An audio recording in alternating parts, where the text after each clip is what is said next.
आप देखोगे तो जो फेराडे सेकेंड लॉ है, it is I told you कि rate of change of magnetic flux is equal to EMF. So EMF equals to minus of d phi by dt. Minus of d phi by dt. Mister Faraday ने law में minus sine किया केवल इस तरीके से कि अगर एक मैग्नेट कॉइल की ओर आ रही है तो उसमें करंट का डायरेक्शन कुछ है, और अगर मैग्नेट कॉइल से दूर जा रही है तो करंट का डायरेक्शन उसका ऑपोजिट होता है। तो उसके चलते उन्होंने क्या करा, यहाँ पे माइनस साइन किया, minus D phi by D T, rate of change of flux. Is that clear? जो ईएमआई का थर्ड लॉ है, that was given by the Lenz, so that is what it is, the Lenz's law. EMI का third law है Lenz's law, and Lenz's law is what you will write down. Lenz's law is the direction of induced EMF and current is such that the direction of induced EMF and current is such that it always opposes the basic cause of its origin. It always opposes the basic cause of its origin. Induced EMF और current का direction ऐसा होगा कि वो जिस वजह से produce हुआ है ये उसी वजह को अपोज करेगा। How? I tell you that. ये बड़ा इंपॉर्टेंट है। लेंजेस लॉ से इंड्यूस्ड ईएमएफ की डायरेक्शन निकालना। मैं एक बार फिर से बोलता हूं, the direction of induced EMF and current is such that the direction of induced EMF and current is such that it always opposes the basic cause of its origin. It always opposes the basic cause of its origin.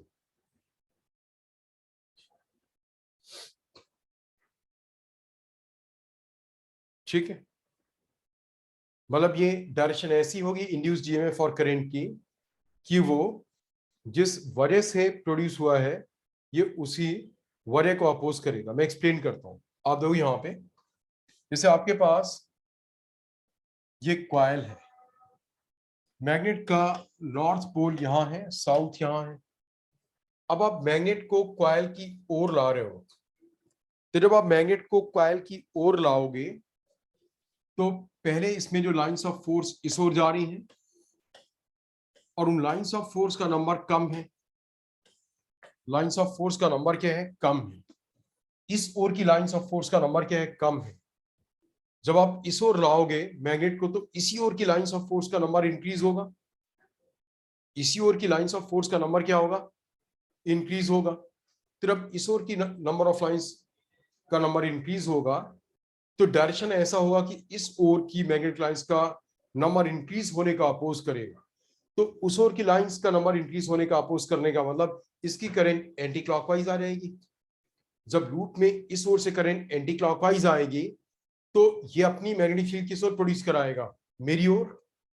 तो lines of force का number, उस ओर की lines of force का number increase हो रहा था, और जब लाइंस ऑफ फोर्स मेरी ओर प्रोड्यूस होंगी तो उस ओर वाली लाइंस ऑफ फोर्स का नंबर क्या होगा?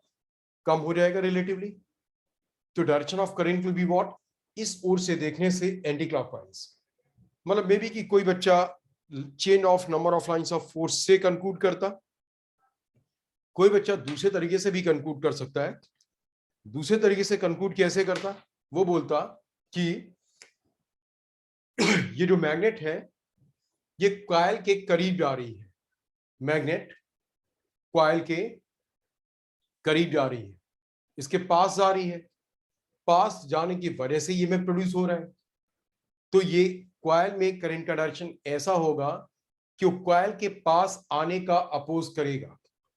कॉइल के पास आने का अपोज करेगा। तो आप देखो ये नॉर्थ है, अगर कॉइल में यहां पे नॉर्थ पोल डेवलप हो जाए तो नॉर्थ नॉर्थ में रिपल्सन होगा और वो मैग्नेट के पास जाने का अपोज करेगा। तो करंट की डायरेक्शन क्या आनी चाहिए? Anti clockwise.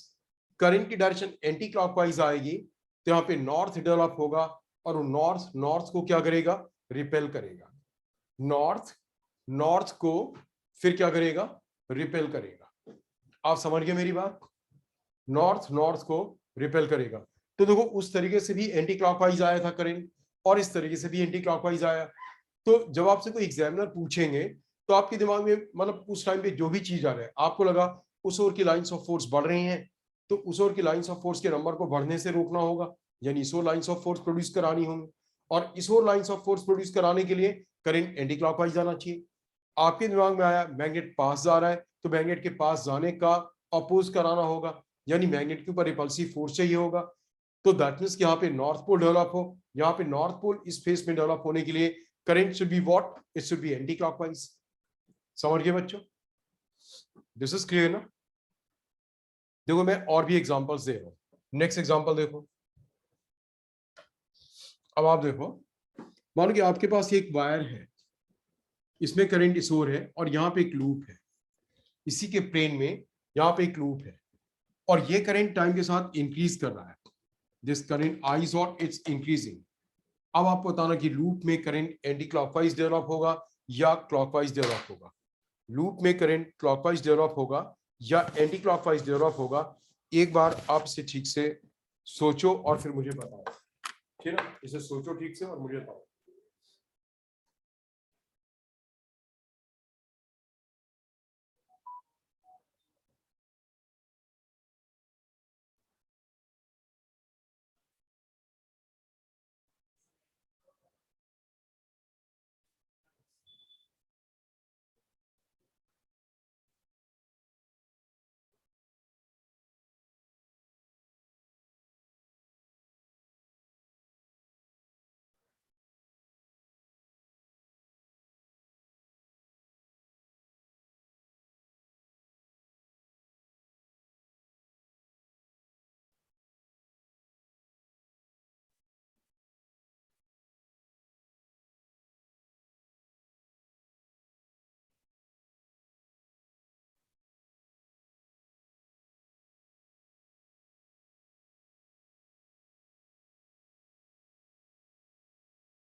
सो बच्चों क्या आया? सर क्लॉकवाइज होना चाहिए। Clockwise, let's see. देखो देखो हुआ क्या कि यहाँ पे आप देखोगे ये करंट इस ओर है, तो इसकी जो मैग्नेटिक बी होगी लूप में किस ओर आएगी? बाहर की ओर, आपकी तरफ। और ये करंट इंक्रीज हो रही, तो आपकी ओर की फील्ड बढ़ रही है। आपकी ओर जो फील्ड बढ़ रही है उसे रोकना है, बढ़ने से रोकना है, यानी कि फील्ड अंदर की ओर प्रोड्यूस करानी होगी, और अंदर की ओर फील्ड प्रोड्यूस कराने की current should be what, clockwise. Current क्या होनी चाहिए? क्लॉकवाइज। आपने क्लॉकवाइज ही बोला था ना? Yes sir. हाँ तो बिल्कुल ठीक है, दिस इज क्लियर ना? एक और एग्जांपल देखो। अच्छा ये करंट डिक्रीज हो रही होती और ये करंट डिक्रीज हो रही होती, तो देखो मैग्नेटिक फील्ड भी आपकी ओर है और आपकी ओर की फील्ड डिक्रीज हो रही है, उसे डिक्रीज होने से रोकना होगा, यानी कि आपकी ही ओर और फील्ड प्रोड्यूस करानी होगी। तो आपकी ओर फील्ड प्रोड्यूस कराने के लिए करंट क्या आनी चाहिए थी? Anti clockwise. ठीक है, नाउ सी नेक्स्ट। अभी देखो ये एक सर्किट में यहां पे की है और यहां पे एक लूप है। जैसे ही आप की ऑन करोगे तो बोलोगे इस लूप में करंट क्लॉकवाइज डेवलप होगी या एंटी क्लॉकवाइज। जैसे आप इसकी की क्लोज करोगे, ऑन करोगे, तो इस वाले लूप में करंट क्लॉकवाइज आएगी या एंटी क्लॉकवाइज आएगी?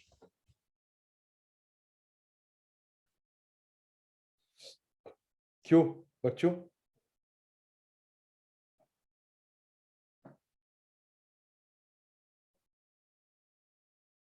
देखो जैसे आपने की क्लोज की तो होगा क्या, इसकी करंट इस ओर आई, पहले इसमें कोई मैग्नेटिक फील्ड नहीं है, अब इसकी मैग्नेटिक भी अंदर की ओर जाएगी।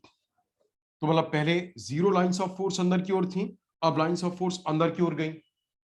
और वो अंदर की ओर जाने वाली लाइंस ऑफ फोर्स को अपोज करेगा, यानी फील्ड बाहर की ओर प्रोड्यूस कराने का एफर्ट करेगा, तो करंट क्या आएगी? Anti clockwise. अच्छा, ये करंट एक मोमेंट के लिए आएगी, मतलब गैलोमीटर यहां लगाओगे तो गैलोमीटर में डिफ्लेक्शन एक मोमेंट के लिए होगा। क्यों एक मोमेंट के लिए? जैसे ही की ऑन की यहां पे करंट आई तो वो करंट थोड़ी देर में कांस्टेंट हो गई आ रही, ये करंट कांस्टेंट, तो इस ओर की मैग्नेटिक फील्ड का नंबर भी क्या हो गया? कांस्टेंट। जो इसके अंदर से लाइंस ऑफ फोर्स पास होंगी उन लाइंस ऑफ फोर्स का नंबर भी क्या हो गया? कांस्टेंट हो गया। तो जब इसके अंदर की ओर की लाइंस ऑफ फोर्स का नंबर कांस्टेंट हो गया तो इसका फ्लक्स कांस्टेंट और करंट क्या होगी? वापस से जीरो। तो जब आपने स्विच ऑन किया पहले कोई लाइन ऑफ फोर्स अंदर नहीं थी, अब लाइन ऑफ फोर्स अंदर की ओर जाएंगी तो उन्हें अपोज करना होगा, तो बाहर की ओर लाइंस ऑफ फोर्स प्रोड्यूस करानी होंगी, यानी कि करंट क्या आएगा? एंटी क्लॉकवाइज आएगा। जो करंट आएगा वो क्या आएगा बच्चों? एंटी क्लॉकवाइज आएगा, राइट। अब जब आप काफी लंबे टाइम के बाद स्विच ऑफ करोगे, ठीक ना, व्हेन की इज रिमूव्ड, जब आप की को रिमूव करोगे, जब आप की को रिमूव करोगे तो जो लाइंस ऑफ फोर्स अंदर की ओर हैं वो खत्म होंगी, यानी उनका नंबर कम होगा। जो लाइंस ऑफ फोर्स इसके करंट के ड्यू टू अंदर की ओर है उनका नंबर क्या होगा? कम होगा। उन्हें मेंटेन कराना होगा, मतलब उनकी कम होने का अपोज करना, तो अंदर की ओर ही लाइंस ऑफ फोर्स प्रोड्यूस करानी होंगी, तो फिर करंट क्या आ रहेगा? क्लॉकवाइज आ रहेगा, ठीक है ना। तो मतलब इसका कंप्लीट क्या हुआ? जैसे ही स्विच ऑन किया करंट एंटी क्लॉकवाइज आई एक मोमेंट के लिए, फिर करंट जीरो हो गई, फिर आपने एक लॉन्ग टाइम के बाद स्विच ऑफ किया तो इमीडिएटली एक मोमेंट के लिए करंट क्लॉकवाइज आई और फिर थोड़ी देर के बाद वो भी करंट क्या हो गई? जीरो हो गई, ठीक है। सो दिस इज द वे कि आप इसके थ्रू डायरेक्शन निकालते हैं लेंजेस लॉ के थ्रू। और साथ में आप नोट कर लोगे Lenz's law is a necessity for the law of conservation of energy also. मैं बताऊंगा कि कैसे, how Lenz's law is a necessity for the law of conservation of energy also। मतलब law of conservation of energy के point of view से भी अगर आप देखते हो तो Lenz's law is a necessity for that also, ठीक है। आप समझ गए मेरी बात बच्चों? नाउ से आई प्रोसीड। Yes, sir. तो ये था ईएमआई का थर्ड लॉ।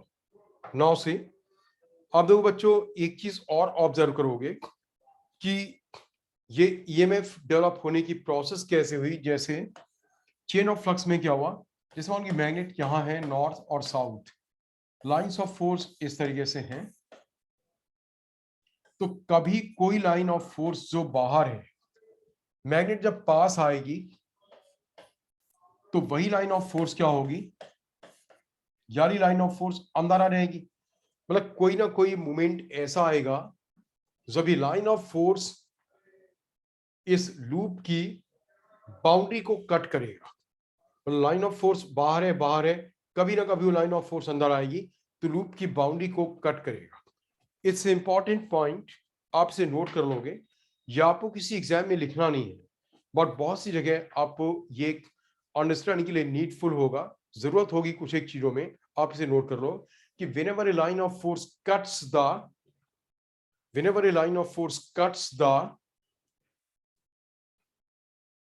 cuts के ब्रैकेट में crosses the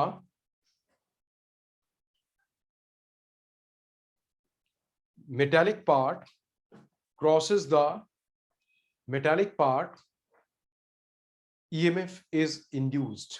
अब बोलोगे आप यहाँ पे कि क्या सर आपने पहले तो बताया नहीं कि लूप कंडक्टिंग है नॉन कंडक्टिंग है। ये लूप कंडक्टिंग हो या नॉन कंडक्टिंग हो, EMF हमेशा प्रोड्यूस होगा। ये लूप कंडक्टिंग हो, जबकि मेटालिक पार्ट क्या हुआ? कंडक्टिंग। तो मैंने क्यों मेटालिक पार्ट लिखाया, किस केस के लिए लिखाया, मैं भी आपको बाद में बताऊंगा, लेकिन मैंने अभी कंडक्टिंग मेटालिक ही लिखाया, जबकि ये जो EMF है ये वाला जो अभी फेराडे लॉ में बताया, ये EMF कंडक्टिंग और नॉन कंडक्टिंग कैसा भी लूप हो बस उसके फ्लक्स में चेंज होगा, EMF प्रोड्यूस होगा।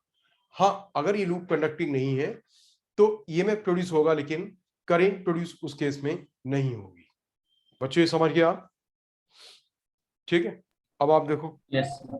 नाउ जब आपको EMF इंड्यूस्ड EMF कैलकुलेट करना होगा तो how are you going to calculate it? Calculation of induced EMF, calculation of induced EMF. तो बच्चों कैलकुलेशन ऑफ इंड्यूस्ड ईएमएफ में आप देखोगे कि दो तरीके के कैलकुलेशंस होंगे। ये कोई यूनिवर्सल कैलकुलेशन नहीं है कि आपसे कोई बोले कि in how many ways the EMF induced EMF can be calculated, in how many ways induced EMF can be calculated. ये कोई इंटरनेशनल तरीके नहीं है उसके। ये आपको कॉन्सेप्चुअली, या आप मानो कि मैंने इसे बनाया, दो तरीके से कैटेगराइज किया। आपको कोई भी डेरिवेशन हो, कोई भी न्यूमेरिकल हो, तो जो दो तरीके मैंने बताया, आपके सारे न्यूमेरिकल्स और डेरिवेशंस इन्हीं दो तरीकों में से आ जाएंगे। पहला है EMF due to the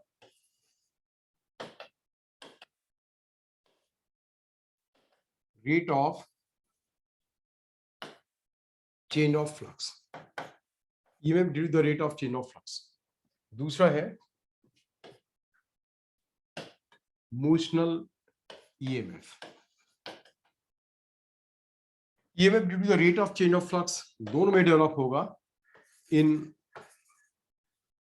conducting और नॉन कंडक्टिंग और नॉन कंडक्टिंग लूप। और ये जो होगा motional EMF will be developed only इन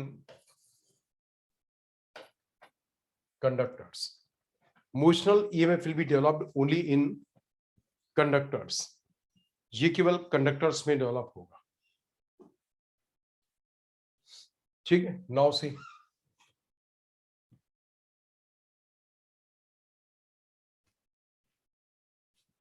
ठीक है, आप समझ गए इसे? दिस इज क्लियर ना? अब देखो ये ईएमएफ क्या और कैसे कैलकुलेट करेंगे। इसका देखो आसान सा तरीका है।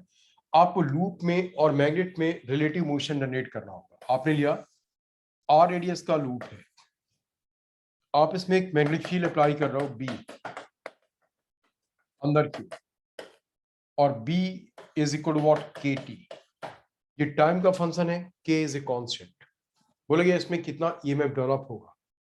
सो it's as simple as that. What, flux phi equals to B into A, B भी अंदर की ओर, ए भी अंदर की ओर, so B into A, that is what B into pi R square.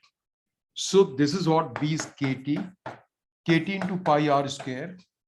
तो यहां से जो D phi by D T EMF E आएगा minus of D phi by D T, that will become equal to minus of K pi R square. क्योंकि time का derivative क्या आएगा, 1। Time का डेरिवेटिव क्या होगा, 1। So that will be minus of K pi R square, this is EMF. अब बच्चों इसका डायरेक्शन क्या आएगा, यहां देखो मैग्नेटिक फील्ड भी अंदर की ओर है और टाइम के साथ वो इंक्रीज हो रही है, यानी अंदर की ओर की लाइंस ऑफ फोर्स क्या हो रही हैं, इंक्रीज हो रही हैं। तो जब अंदर की ओर की लाइंस ऑफ फोर्स इंक्रीज हो रही हैं, अंदर की ओर की लाइंस ऑफ फोर्स इंक्रीज हो रही हैं, तो डायरेक्शन ऐसा होगा कि वो अंदर की ओर की लाइंस ऑफ फोर्स के इंक्रीज होने का अपोज करेगा। तो अंदर की ओर की लाइंस ऑफ फोर्स के इंक्रीज होने के अपोज करने के लिए करंट एंटी क्लॉकवाइज आनी चाहिए। एंटी क्लॉकवाइज करंट से मैग्नेटिक फील्ड बी किस ओर प्रोड्यूस होगी, बाहर की ओर। तो जब बाहर की ओर फील्ड प्रोड्यूस होगी तो अंदर की ओर की लाइंस ऑफ फोर्स के नंबर को इंक्रीज होने से क्या करेगा, वो अपोज करेगा। तो यहां लिख सकते हो कि ईएमएफ एंड करंट तभी जबकि एक कंडक्टिंग है, current will be induced anti clockwise, anti clockwise. तो यहां पे देखो मैग्नेटिक फील्ड यहां पे लगातार बढ़ रही थी, दैट मींस व्हाट, कोई मैग्नेट इसकी ओर लगातार मूव कर रहा होगा, जिससे कि मैग्नेटिक फील्ड बी लगातार क्या थी, इंक्रीज हो रही थी। ठीक है, मैग्नेटिक बी लगातार क्या हो रही थी, इंक्रीज हो रही थी। अब आप देखो फर्दर, अभी मैं इसी वाले पे फोकस कर रहा हूं। नाउ सी, अब ये देखोगे अब मान लो ये हुआ कि जो है ये एक लूप है जिसका रेडियस आर है, मैंने B constant magnetic field B not apply की, बट जो रेडियस आर है it is K by T. इस लूप का रेडियस लगातार श्रिंक कर रहा है, लूप का जो रेडियस है लगातार क्या हो रहा है, श्रिंक कर रहा है। सो दैट की रेडियस कम होता जा रहा है, ठीक है ना। अब क्या होगा, flux phi equals to B into A, so that becomes B into pi R square, that is B into pi K square by T square. Again see flux phi is what, it's a function of time T. सो जो EMF आएगा, EMF will be minus of D phi by D T, और D phi by D T की value आ जाएगी B pi K square, और ये T to the power minus 2 होगा. तो T to the power minus 2 का जो डिफरेंशियल कोएफिशिएंट है that B minus of 2 by T cube, और ये माइनस साइन एक क्या आला, so that become EMF equals to by pi B K square into 2 upon what t cube, this will be the EMF. ये इसका EMF आ जाएगा. अब direction क्या होगा, टाइम के साथ रेडियस कम हो रहा है, रेडियस डिक्रीज कर रहा टाइम के साथ, तो रेडियस के डिक्रीज करने के बाद इसके अंदर की लाइंस ऑफ फोर्स भी कम हो रही होंगी. उन लाइंस ऑफ फोर्स को बढ़ाना होगा, अंदर की ओर की लाइंस ऑफ फोर्स को इंक्रीज करना है, तो उसके लिए करंट क्या आना चाहिए, क्लॉकवाइज, सो दैट की जो इंड्यूस्ड मैग्नेटिक फील्ड होगी वो किस ओर आएगी, अंदर की ओर आएगी. तो यहां पे क्या हुआ, direction of EMF will B clockwise. तो मैंने आपको ये एग्जांपल्स दिए जिसमें कि rate of change of magnetic flux की वजह से ईएमएफ डेवलप हो रहा था. मैं इसका एक और एग्जांपल देता हूं. आप ये सब कुछ नोट कर रहे हो ना? Yes sir. हाँ, मैं इसका एक और एग्जांपल देता हूं, आप देखोगे.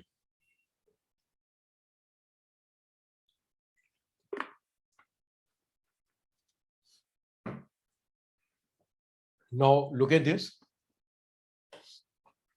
आपके पास एक ये लूप है, मैग्नेटिक फील्ड इस ओर है बी, और आप इस लूप को इस एक्सिस के अबाउट, आप इस लूप को इस एक्सिस के अबाउट ओमेगा स्पीड से रोटेट करा रहे हो. आप इसे ओमेगा स्पीड से इस डायरेक्शन में क्या कर रहे हो, रोटेट करा रहे हो, ठीक है.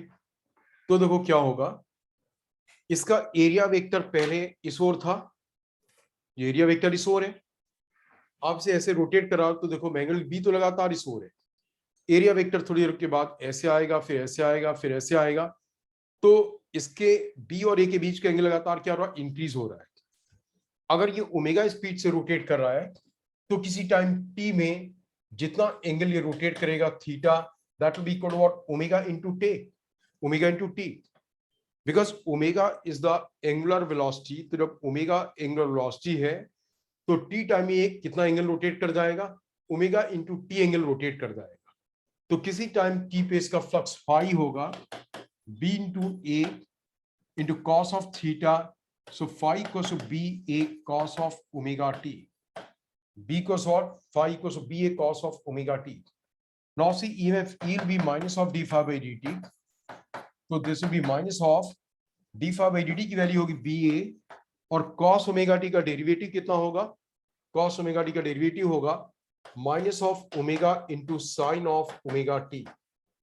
So this becomes minus से minus cancel हुआ, and this becomes BA omega sin of omega t. अगर इस लूप में नंबर ऑफ टर्न्स n होते तो ये ईएमएफ ई हो रहा था NBA ओमेगा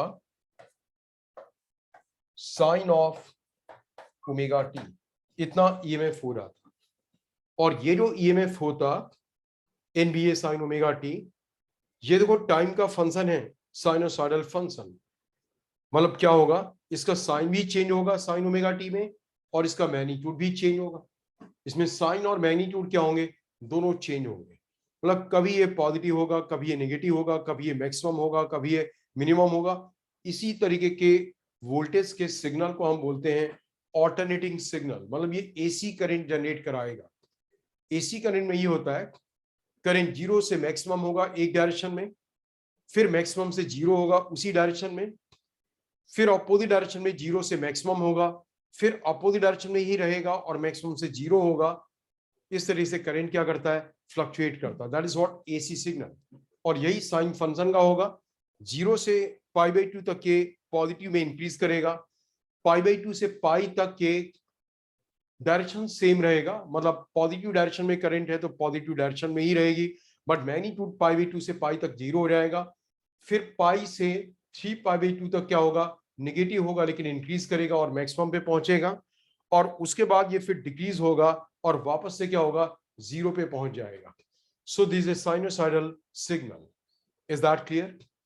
आप समझ गए ना इसे? अब आप देखोगे Yes, sir. ये था कि किस तरीके से आप कॉइल और मैग्नेट के बीच में रिलेटिव मोशन कॉज कर सकते हैं। तो पहला तरीका था मैग्नेट को कॉइल के पास लाओ, दूर ले जाओ, या कॉइल को मैग्नेट से पास लाओ या दूर ले जाओ। दूसरा तरीका क्या हुआ, मैग्नेट में मैग्नेट बी की डायरेक्शन फिक्स है, आप केवल कॉइल को रोटेट करा रहे हो, उससे बी और ए के बीच का एंगल चेंज होगा, उससे भी क्या होगा, फ्लक्स फाई चेंज होगा और ईएमएफ प्रोड्यूस होगा। अब दूसरा तरीका जो आपको बताया, that is what, motional EMF. Motional EMF, तो बच्चे जो मोशनल ईएमएफ है, motional EMF as I told you, motional EMF कभी भी किसमें डेवलप होगा, it will always be developed in the conductors.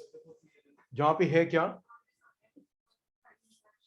यहां पे देखो ये होगा कि जैसे ये एल एन की रॉड है और ये बी मैग्नेटिक फील्ड में v स्पीड से सोर मूव कर रही है, बी मैग्नेटिक फील्ड में v स्पीड से सोर मूव कर रही है, तो उसके क्रॉस जो ईएमएफ डेवलप होगा दैट विल बी, देखो तीनों एक दूसरे के परपेंडिकुलर है, एल सोर, v सोर और मैग्नेट बी की सोर है अंदर की ओर, तीनों एक दूसरे के परपेंडिकुलर, तो इसके क्रॉस जो ईएमएफ डेवलप होगा BVL, it will B BVL, all the three should be mutually perpendicular. आप इसे नोट कर लोगे, all the three BVL must be mutually perpendicular, मतलब आप जिन तीनों को मल्टीप्लाई करोगे वो एक दूसरे के क्या होंगे, परपेंडिकुलर होंगे। अगर वो परपेंडिकुलर नहीं है तो आप उनके कंपोनेंट्स करोगे और आप उन कंपोनेंट्स को मल्टीप्लाई करोगे जो आपस में एक दूसरे के परपेंडिकुलर हैं। आप मल्टीप्लाई किसे करोगे, जो आपस में एक दूसरे के परपेंडिकुलर हैं, आप केवल उन कंपोनेंट्स को मल्टीप्लाई करोगे। बच्चों ये बात समझ गए? दो जैसे बताता हूं, मान लो इसकी वेलोसिटी v इस ओर नहीं होती, इस ओर होती है v, तो v का एक कंपोनेंट इस ओर आता v cos थीटा और v का एक कंपोनेंट लेंथ के पैरेलल आता v sin थीटा। तो वेलोसिटी का जो भी कंपोनेंट या तो l के पैरेलल है या b के पैरेलल है उसे मल्टीप्लाई नहीं करोगे, जो तीन आपस में परपेंडिकुलर, तो ईएमएफ इस केस में कितना हो जाता, BVL cos थीटा, इतना हो जाता BL V cos थीटा। समझ गए ना? इस केस में this had been the EMF, right? आप देखो अब इस ईएमएफ का डायरेक्शन कैसे निकालते हो, इस ईएमएफ का डायरेक्शन निकालते हो from the right hand rule. किससे निकालते हो, फैराडेज राइट हैंड रूल। मैंने देखो आपको एक बार right hand rule magnetic B का डायरेक्शन निकालने के लिए बताया था, इसके बाद दो बार लेफ्ट हैंड रूल बताया था, फ्लेमिंग्स लेफ्ट हैंड रूल, जिसमें कि एक में आपने force on a moving charge का डायरेक्शन निकाला था, एक में आपने force on A current carrying wire का डायरेक्शन निकाला था, वो दोनों लेफ्ट हैंड रूल से थे। राइट हैंड रूल आपने एक बार यूज किया था मैग्नेटिक बी का डायरेक्शन निकालने में, अब एक बार right hand rule, Faraday's right hand rule आप यूज कर रहे हो, Faraday's right hand rule.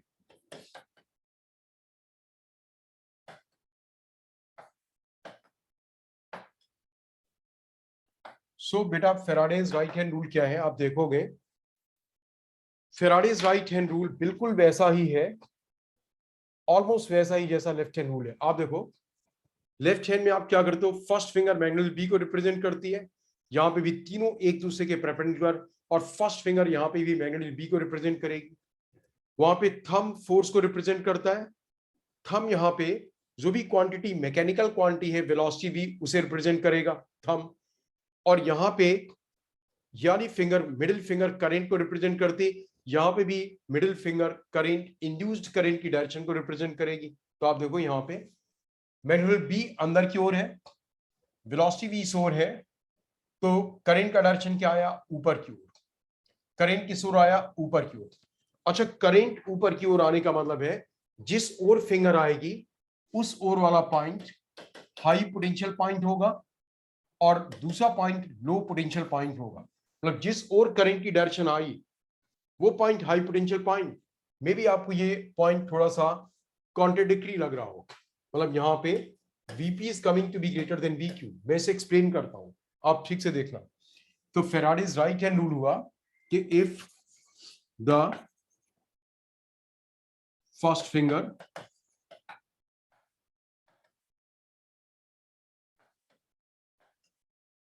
middle finger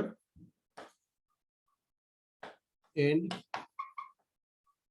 thumb of right hand are aligned mutually perpendicular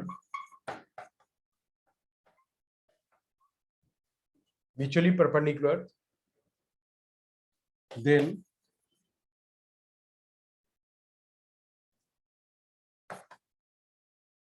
first finger किस ओर करोगे, बी के लॉन्ग, और थम along B, then middle finger किसके लॉन्ग आएगी, induced current और EMF। ये किस ओर आएगा, इंड्यूस्ड करंट और EMF के लॉन्ग आएगा। अच्छा, ये इंड्यूस्ड करंट या EMF के लॉन्ग आएगा, तो मैंने बोला जिस ओर करंट आएगा, जैसे यहाँ पे करंट ऊपर की ओर आ रहा था, तो मैंने क्या किया, जिस ओर आ रहा था उसी ओर इंड्यूस्ड EMF है, और उसी ओर वाले पॉइंट का पोटेंशियल क्या होगा, हाई होगा। उसी ओर वाले पॉइंट का पोटेंशियल क्या होगा, हाई होगा। मैं इसे एक्सप्लेन कर रहा हूं, जिससे आपको लगा अगर इस पॉइंट का पोटेंशियल हाई और लो है इसका, तो करंट तो हाई टू लो आना चाहिए। नहीं बच्चों, ये ऐसा है जैसे एक बैटरी होती, ये पॉइंट हाई पोटेंशियल, ये पॉइंट लो पोटेंशियल, तो बैटरी के बाहर करंट आएगा हाई टू लो, बैटरी के अंदर करंट क्या होगा, इस ओर होगा। और ये पार्ट अगर आप इसे बाहर एक वायर से कनेक्ट करोगे, तो यहां पे करंट इस ओर होगा, यहां पे करंट इस ओर होगा, बट अंदर करंट इसी ओर जाएगा, अंदर जो करंट होगा वो इसी ओर जाएगा। आप समझ गए मेरी बात, दिस इज क्लियर ना। तो यहां पे बिल्कुल यही मतलब हुआ, इस ओर ईएमएफ होगा और इसी ओर करंट। जैसे आप यहां पे क्या करते हैं, किरचॉफ्स लॉ में आपसे पूछा जाता ये ईएमएफ किस ओर है, आप इसी ओर ईएमएफ लेते हैं, ठीक है ना। तो बिल्कुल वैसे ही है यहाँ पे। आई होप कि आप इस बात को समझ गए। अच्छा, इसमें अब थोड़ा सा पॉइंट एक और क्लियर करोगे कि जब मैंने आपसे बोला कि मान लो मैग्नेटिक फील्ड भी अंदर की ओर है और एक वायर इस तरीके से पड़ा हुआ है, ये वायर है, तो कहते हैं दिस इज द वायर, ये वायर है और इस वायर में करंट आई, करंट तो आपको निकालनी होगी, इसकी स्पीड v इस ओर है, इसकी स्पीड v इस ओर है और मैनुअल b अंदर की ओर है। अब इसमें कितना ईएमएफ डेवलप होगा, तो मैंने आपसे बोला BVL, यहाँ पे L जो वायर का मैग्नेटिक बी के अंदर डिस्प्लेसमेंट फैक्टर है वो है, दिस इज L। L क्या है, डिस्प्लेसमेंट वेक्टर है, पूरे वायर की एक्चुअल लेंथ नहीं है, it is what, it is the displacement vector. अब L इस ओर है, वेलोसिटी इस ओर है, इसका एंगल थीटा। तो अब L का कंपोनेंट लोगे, एक कंपोनेंट L का L cos थीटा आएगा वेलोसिटी और एक कंपोनेंट इस ओर आएगा L sin थीटा वेलोसिटी के परपेंडिकुलर। यहाँ पे जो ईएमएफ आएगा that will B BVL sin theta. मतलब दोनों चीजें देखो, एक तो जो L है वो डिस्प्लेसमेंट वेक्टर है, फिर आपको L का वो कंपोनेंट लेना जो वेलोसिटी के परपेंडिकुलर हो, तो L का जो कंपोनेंट वेलोसिटी के परपेंडिकुलर आएगा वो कंपोनेंट L sin थीटा आएगा। सो BVL sin theta that will be the EMF। I hope आप समझ गए होंगे, Yes, sir. ठीक है ना। अब इसमें एक ये एग्जांपल देखोगे, लुक एट दिस। अगर आपके पास मैग्नेटिक फील्ड भी अंदर की ओर है,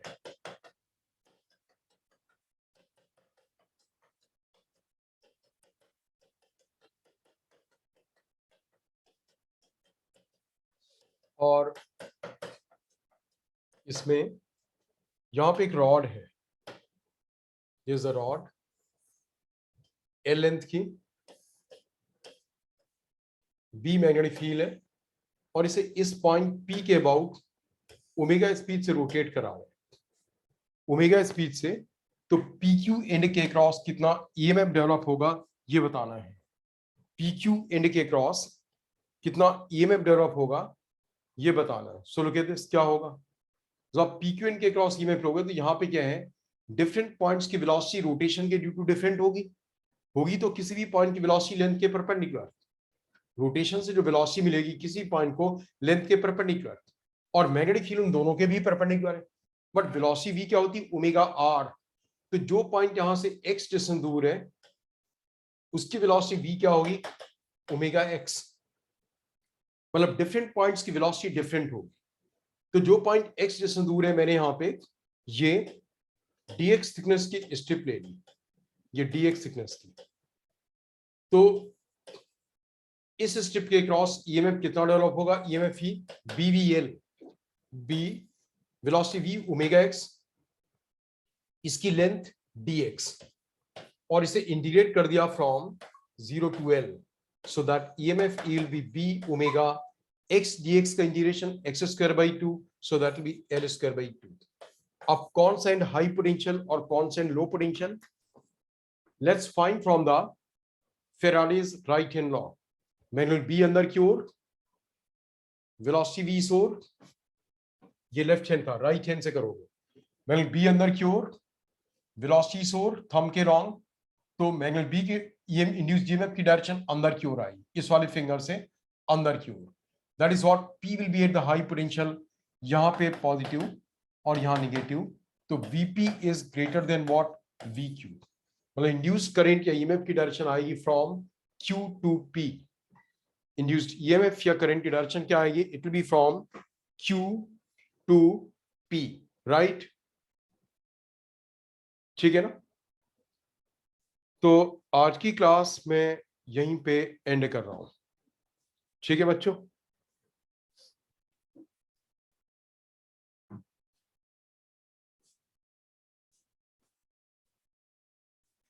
Yes. ओके।